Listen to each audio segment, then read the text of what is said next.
This week, we're talking about apologies. You are listening to Love Your Job Before You Leave It, the podcast for ambitious, high-achieving women who are ready to stop feeling stressed about work and kiss burnout goodbye forever. Whether you're starting a business or staying in your day job, this show will give you the coaching and guidance you need to start loving your work today. Here's your host, career coach Corey Lynn. Hello, y'all, and happy Wednesday. I'm so excited to get to spend some time with you today and to talk about apologies. But before we get into that, I want to tell y'all about something else.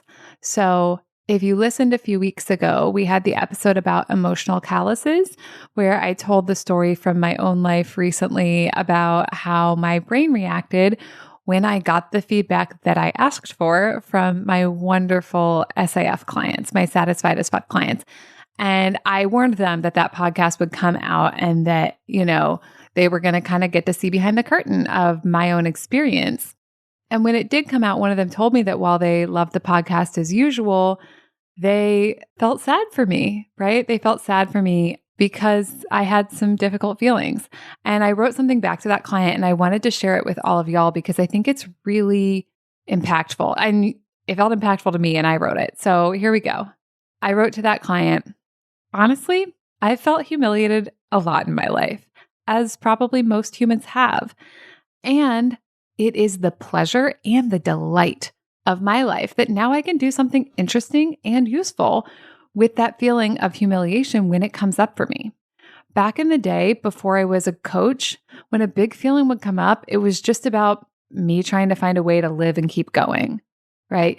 And I'm going to ad lib here for a little bit, like me trying to find a way to just get through that negative emotion, trying to just figure out how to get on with my life, how to navigate the ups and downs of having an emotion. And that was a lot. That was hard. That was really hard for me back then. But now, when a big feeling comes up, it's kind of an adventure, right? I actually wrote in the original post to the client, it's such an adventure. And it is. And then I wrote that, which it being an adventure, doesn't mean I always enjoy it, right? Having a big feeling, having humiliation, not a super fun time, not as fun as an ice cream cone, but it's an adventure in its own right? Big feelings are a different experience for me now. And if people want to feel sad for me when I share my experience of having a big feeling, I get that. A lot of us as humans, we do feel sad when other humans experience big feelings, especially when it's a human we care about.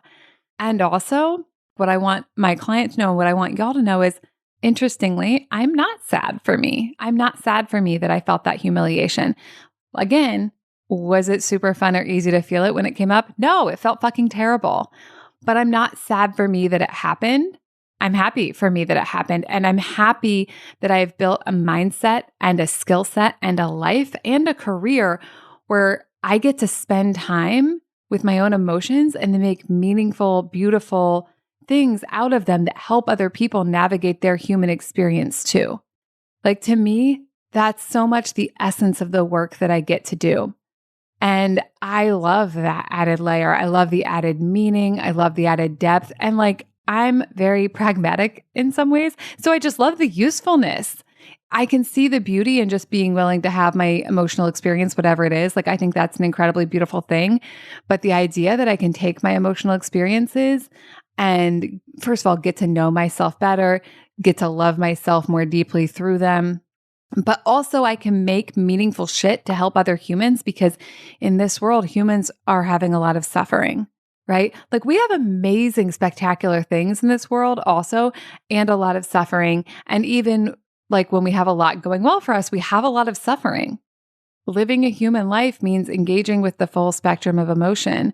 And that's true for me, even as a coach with all my coaching tools. And it's true for my clients, and it's true for everyone else. And so when I get to take my experience of that and make something meaningful and a gift for the world and something that's going to help other humans, first of all, get through their lives. I think about that person I used to be who was just trying to get through it. I'm going to help other people get through it. And not only do I get to help people get through it, but I get to help people blow their own fucking minds with what's possible for them. I get to help them enjoy their existing life more than they ever thought they could. And I get to help them make like big and small changes that create their satisfying as fuck life, right? And what that might look like for one person is like leaving their job and starting a business. And what it might look like for another person is staying in their job and having like a much better experience of it. Or like for someone else, it might look like falling back in love with their significant other. Or for someone else, it might mean like cultivating a different relationship with their parent, which may be something that they didn't even think was possible. There are so many things we can do and so many ways we can change our lives when we do this work. And the fact that like my own emotional experiences get to help with that, it's really incredible. It is, to me, the privilege of a lifetime to get to do that. Like the fact that this gets to be my job still blows me away. And like when I think about helping other people cultivate a satisfying as fuck life and career, like I have a human brain too, right? So sometimes my brain is like, who the fuck do you think you are to do that? And then I look at my life and career and I'm like, holy shit, I have built a business where I get to do satisfying as fuck to me work. And like I make a bunch of money doing it, and I get to like use my money to vote my values in the world.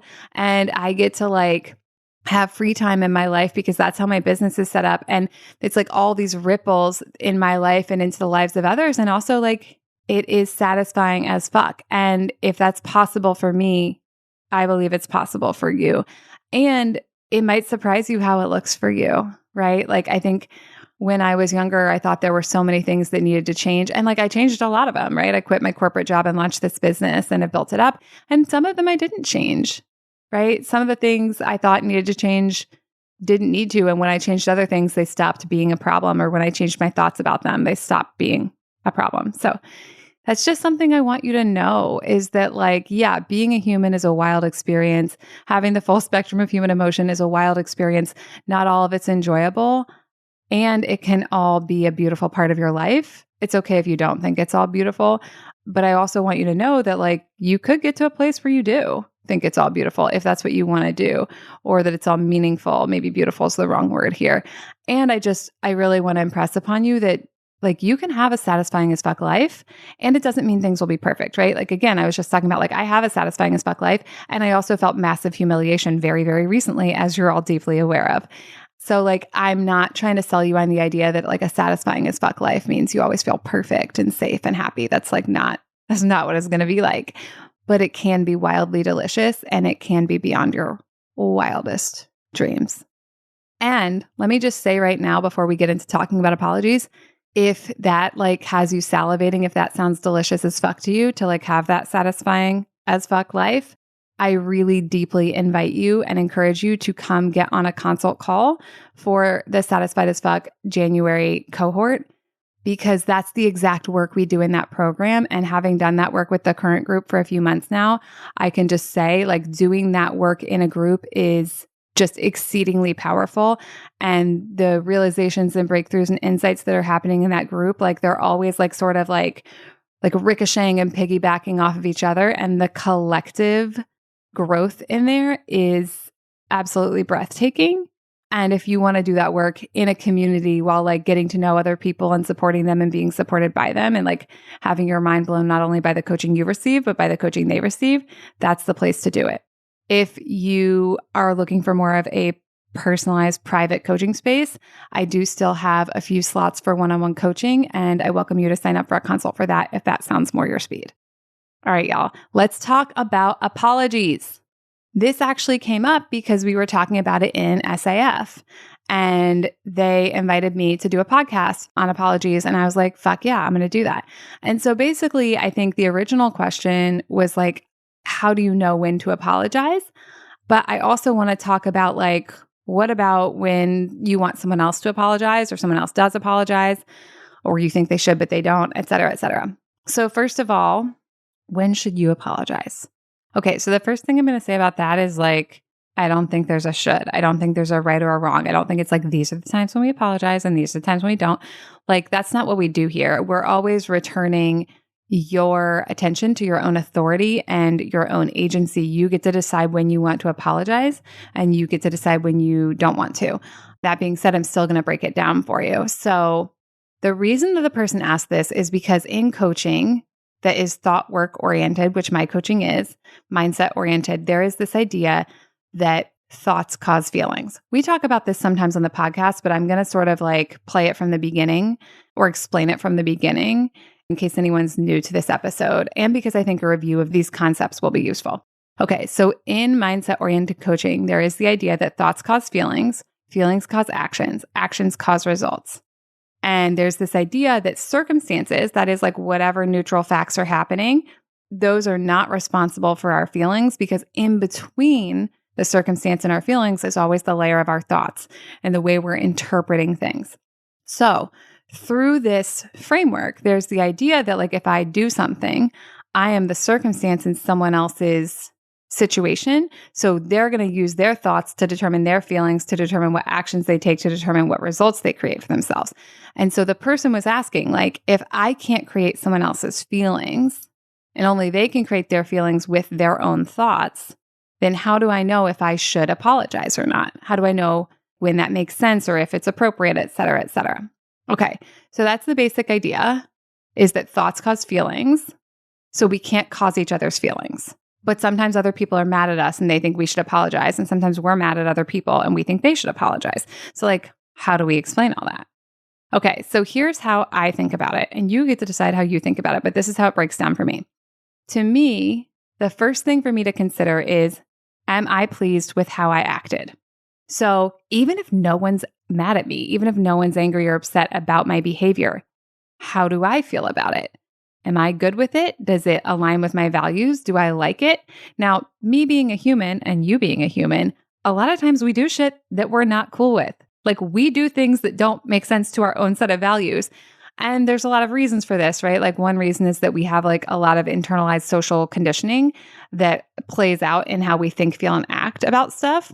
And part of it's also because we're like imperfect human beings. And like, no matter how like worthwhile our thoughts may be, no matter how worthwhile our values may be, no matter how like whatever our ideals might be, sometimes we choose to do other stuff. Or like sometimes we're like in a fight, flight, freeze, fawn, fit in stress response. And we're acting that stress response out instead of thinking on purpose, like, how do I want to handle this? Who do I want to be in this situation? So again, the very first thing I think about is like, do I like who I was? Am I cool? Like, does current me want to co-sign what past me did? Do they feel like super fucking good about it? Or are they like, ooh, or are they like, oh no? Like there have been so many things in my life, y'all, that I have done that afterwards I'm like, oh no. And especially the older I get and the more I study things like anti-racism and the more I study things like patriarchy and the more I learn about like socialization and culture, the more I look back at my past and feel that like, oh no feeling of like, oh, I've done so much shit in my life in the past that doesn't align with my current ideals, my current values, and who I currently want to be as a person. So I also think that's like an interesting thing to add is like, sometimes you're going to discover something like suddenly your brain will come on and be like, oh, 20 years ago you did this thing. You haven't thought about the thing maybe in 20 years, but it's like you have changed. Now your brain will bring this up as like, this is a discrepancy between like who you want to be and who you've been. So I just am going to go ahead and like say for just a minute, like, I think that's really interesting to notice. And you can still do apologies for 20 years ago. And also you can choose not to. That would be like a separate little breakdown of like when it makes sense to and when it makes sense not to. But ultimately I would say like, do whatever you want for whatever reason you want. Like if you want to apologize, even though it's been 20 years, then you can. And if you don't, like, I don't think you ever have to. Like, I think that's a very personal choice about if you want to or not. Okay. So to go back though, it's like, does the thing you did or didn't do or said or didn't say or like whatever, does it align with who you want to be? If it doesn't, is there someone who was impacted by the thing you did or didn't do or said or didn't say that you would like to apologize for that impact? So again, to circle back to like the mindset thought work angle of this, it's just because you did or said something and someone else experienced an impact doesn't mean you created their feelings, but you may be able to see like, well, I did or said this and their feelings were hurt. And I would like to apologize because their feelings were hurt and because this thing doesn't actually align to like who I want to be as a person. And like, maybe it doesn't matter who created their feelings. If their feelings are hurt and you don't like how you acted, you can just apologize for that. Like we can just apologize An apology is also like not a responsibility, right? We're like when we apologize, we're not necessarily saying, well, since I'm choosing to apologize, I'm acknowledging that I created all of your feelings. That's not generally how we apologize. I mean, I don't know what you're doing, but that's not how I apologize. When I apologize, it tends to sound like, hey, I've thought about it and I don't like how I acted there, or like, that's not who I want to be as a person, or like, I noticed that this is the impact that you're experiencing and like, I'm sorry, right? So a lot of my apologies would be oriented towards what I did that didn't make sense to me. Now, here's the thing. Sometimes you're going to do something and you're going to review it and you're going to be like, yeah, no, I feel good about that. And someone else is going to be upset with you. And then you get to choose, like, how do you want to handle that? Do you want to apologize? And if you do want to apologize, like, how do you want to word that? And you can do whatever you want here, right? Like, just because if you're a coachy person like me, just because we have these ideas in coaching, like you can't cause anyone else's feelings, doesn't mean you can't say to somebody, I'm sorry, I hurt your feelings.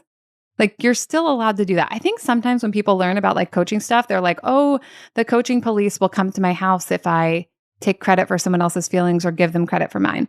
The coaching police are not coming to your house.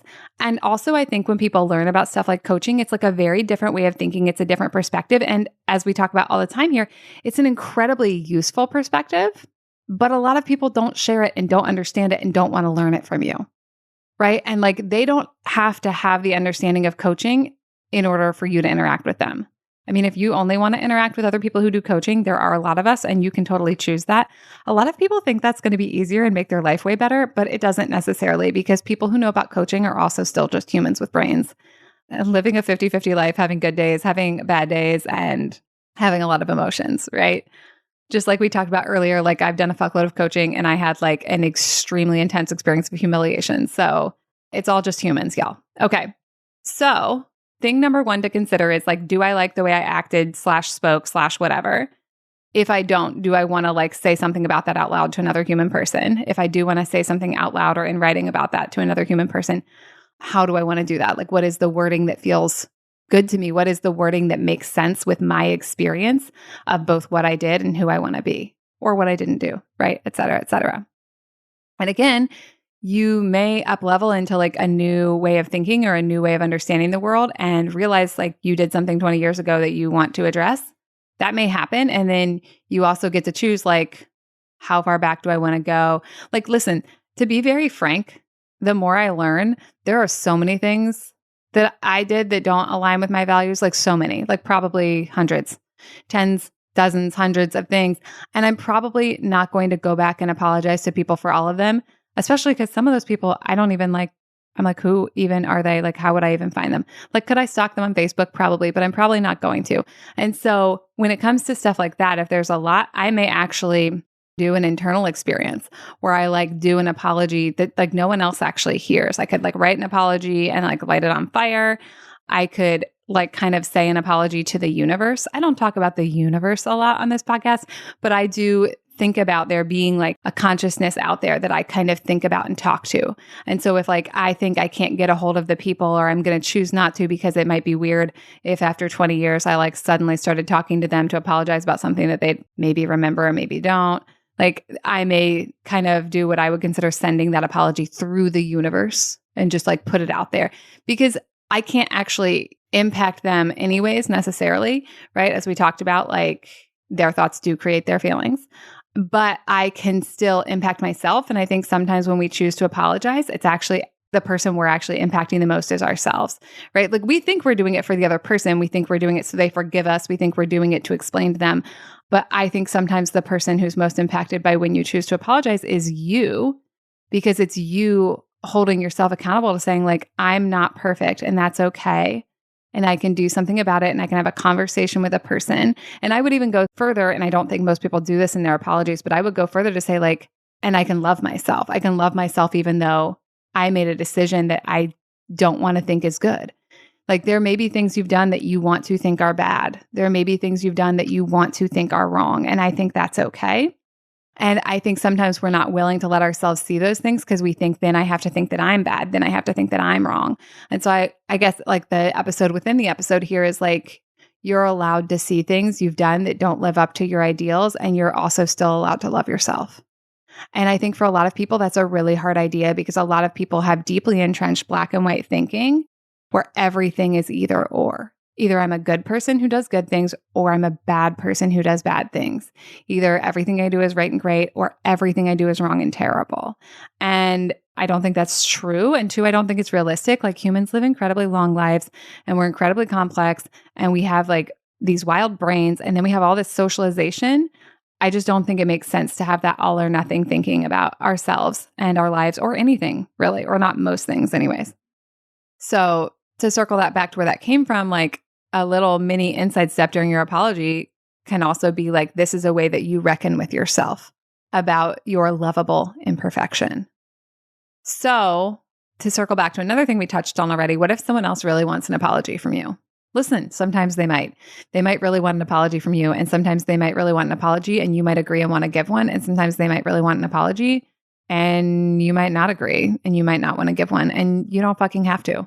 Especially as we like unlearn our socialization and like living in like a white supremacist, patriarchal, ableist, et cetera, culture, as we unlearn those toxic isms, there is going to be stuff that we're going to do that other people are not going to like and they're going to find it upsetting and offensive because it does not go along with like the cultural messaging and the social conditioning that so many of us have been taught. And people are not going to like it when we don't follow that. And that's an example where I'm like, yeah, they might not like it. And that doesn't mean I'm going to apologize for it. So there are times when people will be upset with me, but I will look back at my own, what I said, what I didn't say, what I did, what I didn't do. And I might decide I'm good with all of that. Now I can still have a conversation with the person. I can still be kind and empathic and connected if I want to, if that's what I want to choose with that person. And that might look like saying something like, hey, I can see that you're having big feelings about what happened. And I've reviewed what I said, did, etc. And it actually does align with my values. And I'm still interested in connecting with you. Like, is there a way we could still connect? And we could maybe even talk about this. And maybe like if I explain to you where I'm coming from and hear more about where you're coming from, like maybe we can find a deeper layer where we can agree, et cetera, et cetera. Like, I don't know exactly what that's going to look like. And there may also be people in your life where you're just like, no, I'm not going to apologize. And I'm not going to have a conversation with you about it. That's a totally viable option as well. Now, me personally, I tend to have like a chosen orientation towards connection and towards curiosity. And especially like as someone who works as a coach, like oftentimes I want to understand other people. I also think like I want to be understood by other people. Now, the reality is sometimes that's not going to happen for me. And I can like try to force them to understand me through either like trying to explain what I did or like, you know, try to force them to like love and accept me through apologizing. But what I've come to see is that like you really can't force people to like love or understand you. So you just get to decide who you want to be and how you want to show up. And whether that includes trying to connect with them for yourself, for your own reasons, not for them. Because again, you cannot control their feelings. And like they might say, I need you to apologize. And you might apologize and they might still be mad. They might say, I need you to apologize. And you might not apologize. And like they might actually feel fine and come around. Like we can't control other people. I do think we're accountable for our actions and our inactions. We're accountable for what we say and don't say. And some percentage of what we do, don't do, say, don't say will, you know, probably horrify and disappoint us based on our own values, because again, we're imperfect humans, lovable, but imperfect humans. But ultimately, no matter how we choose to show up, we cannot control what other people think about us. We cannot control how they feel towards us. We can decide to do what they're asking us to do. You're always allowed to do that. Like if someone wants an apology and you don't really feel like you did anything wrong, but you want to apologize and just move on with it, like you're allowed to. That's always your choice. Again, you have the ultimate authority. You have the ultimate agency. But even that, even when we do exactly what people ask us to do, it still doesn't control their feelings. Because sometimes we do exactly what people ask us to do, and then they're fucking mad or disappointed for some other reason. And listen, I just know I've tried enough in my life to control other people through like my behavior. What I said, didn't say, didn't do. It just doesn't work. And it usually results in me feeling like a contorted pretzel and then being super resentful of like everyone. That doesn't align with my values. That's just like not what I want to do. It's not who I want to be. It's not the gift I want to give the world. It's not the version of myself I want to give the world, to spend all my time trying to like control other people. So instead, I think it makes a lot more sense for me to think about who I want to be and then be that person with as much courage, love, and connection as I can. And, you know, to be checking in with myself about if shit aligns with my values or not, because for sure some of it's not going to. And then from there, what do I want to do about that? Do I want to apologize to the person? Do I want to send an apology like through the universe? Do I want to do something else that I haven't mentioned here? Like there's all kinds of things you could do. Don't be limited by the limited amount of things I can come up with. Like you could do all kinds of different stuff. Okay, so that's like the basic rundown on apologizing. Now let's talk about like being apologized to or not being apologized to, as will sometimes happen. So remember again, we talked about mindset, we talked about coaching. Other people can't create your feelings. You can't create their feelings. So if something happens and you want someone else to apologize to you, you can invite them to. You can request that they do.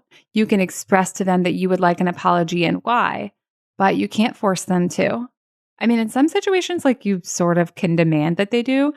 Like, and I see this happen a lot with like children, like we force them to apologize. Can't really like force them. Like they still have the choice to like open their face or not and make the noises, but we sort of like extort them to by threatening punishments, right? We can like demand and extort apologies from other people. We can like threaten consequences if we don't get apologies. I don't think that's a great plan. It's just something you literally can do. But if you really want someone to apologize to you, I think the first thing I would just ask yourself is like, why? What do you think you're going to get? Like, what is it about their apology that is desirable to you? Is it that you want to believe that they're sorry? Is it that you want to be able to believe that like they know that their behavior was inappropriate? Like, and if those are the thing, like why? What do you want to have happen? Or like, do you even care about the apology at all? Or are you actually just more interested in a conversation? Like, are you interested in understanding why they did what they did?